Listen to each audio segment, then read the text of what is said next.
Charging at home is the most convenient way to charge your electric vehicle, and it's easier than you think to get started. There are 3 different ways to charge your EV at home, each with their own benefits and charging rates. Let's break down each option. The first and most straightforward method is using the standard-equipped BMW Flexible Fast Charger and plugging it into an existing 3-pronged standard 120-volt power outlet already found in your home.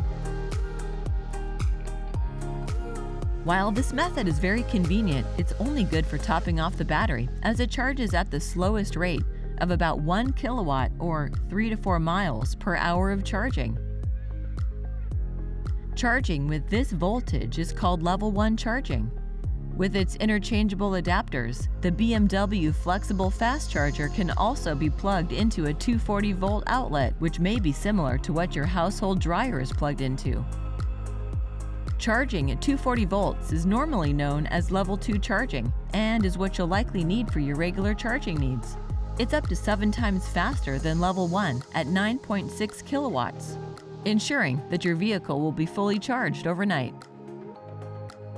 If your home is not equipped with this kind of outlet, it can be installed by a licensed electrician. Another option for level 2 charging at home is using the sleek, compact and powerful, optional BMW Wallbox. It can be hardwire installed in your garage or outdoor parking space and delivers the equivalent charging speed as a flexible fast charger using a 240-volt 40A level 2 adapter, meaning it will charge your BMW EV's battery from 0 to 100% in 10 to 12 hours, depending on the model. Or, easier said, overnight. With either the Flexible Fast Charger or the BMW Wallbox, you are all set to conveniently charge your BMW EV at home.